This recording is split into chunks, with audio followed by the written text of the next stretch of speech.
War against the invisible enemy goes on, even though it is still unclear how this fight started.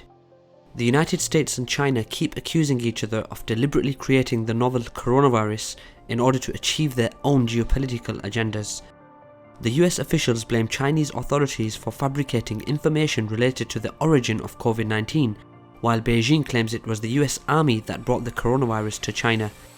There are theories that the US created the virus in order to slow China's economic growth, whilst many Americans believe that the People's Republic of China sent hundreds of thousands of Chinese on aircraft to the West in order to spread the disease and destroy Western economies. In any case, the coronavirus has already caused a serious damage to both the United States and China, and the two powers will likely take advantage of the situation and try to transform the global political, economic, financial and monetary systems. I'm your host Kasim, and thanks for joining me for another KJ report. In this video we will discuss if the COVID-19 crisis was manufactured to stop China's growth. Just before we start, please kindly visit our website kjreports.com, where you can find the full transcripts of these video reports and a lot more analysis.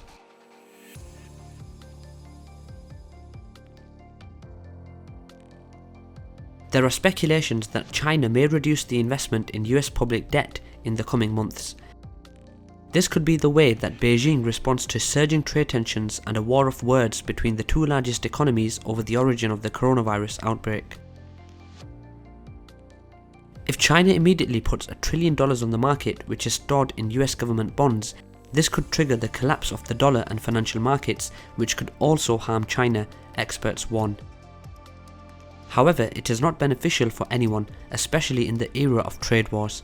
If national currencies rise against the dollar, this will greatly affect the export revenues of all countries. China's economy is heavily dependent on exports.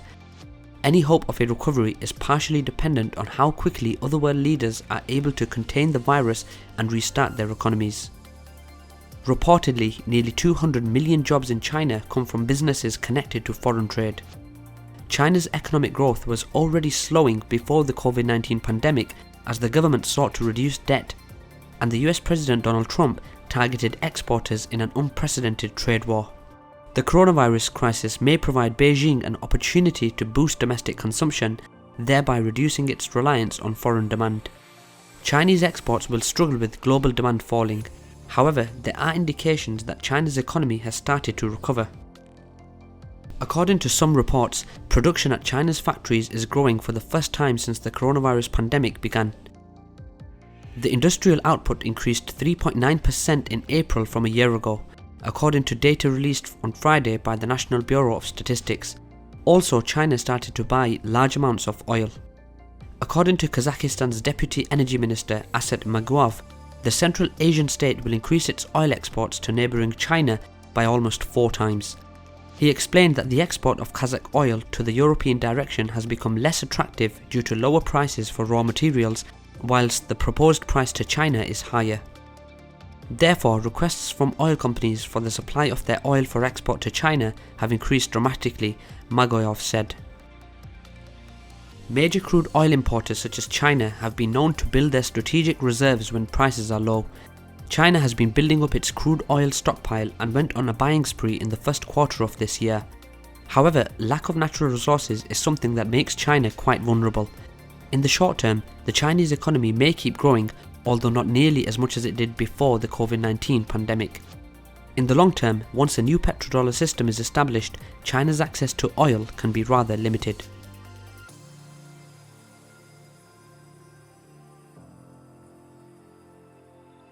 The coronavirus crisis has already affected China's economy.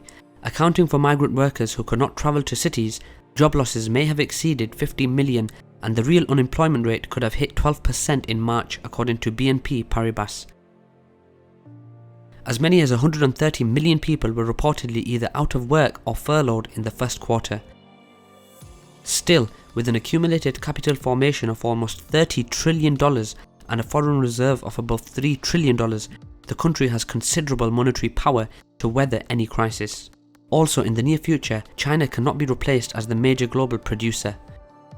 Although there are speculations that India can eventually become a new global factory, Such a scenario is not realistic as it would take decades to build infrastructure and transform the country.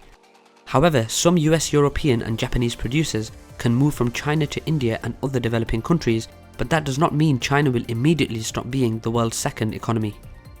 According to British author and journalist James Crabtree, it is far from clear that the US or Japanese companies actually want to shift much production out of China in the first place. Countries like Vietnam, often cited as alternatives, are tiny by comparison and offer nothing like the professionalism, range and scale of manufacturing options found in Shenzhen and other Chinese hubs. In any case, China's position in the global arena will depend on Beijing's relations with Washington. In the wake of the 2008 crisis, the global economic recovery got a major boost from Sino-American cooperation. That is not going to be the case in 2020. Instead, the geopolitical rivalry is expected to grow. Zhao Lijian, a Chinese Foreign Ministry spokesman, has reportedly promoted the idea that COVID-19 might have originated in the US. On the 12th March, he said in a tweet that it might have been the US Army that brought the virus to Wuhan. On the other hand, the White House trade advisor Peter Navarro has accused China of attempting to seed the coronavirus around the world by sending sick people overseas. Such a rhetoric is a clear sign that relations between the two countries will not easily get back to normal. The threat of higher tariffs and the intensifying technology Cold War could yet disrupt technological trade and investment, depowering what still promises to be an engine for recovery in 2020, wrote economists from S&P Global Ratings in a research note. Also, Deutsche Bank's recent survey showed that 41% of Americans will not buy made-in-China products again, while 35% of Chinese will avoid US goods. In other words, a decoupling process has already taken place. Eventually, the US President Donald Trump's threat to cut off the whole relationship with China might come true.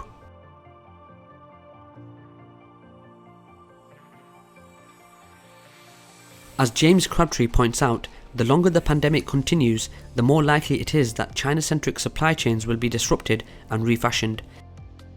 Global manufacturing is set to become more fragmented by region and less dominated by China. Therefore, it is quite questionable if Beijing can benefit from the coronavirus crisis in the long term. On the other hand, the American economy is presently heavily suffering, but if a concept of the global transformation led by those that some media call populist sovereignists prevails, the US will likely keep playing a major role in the new world.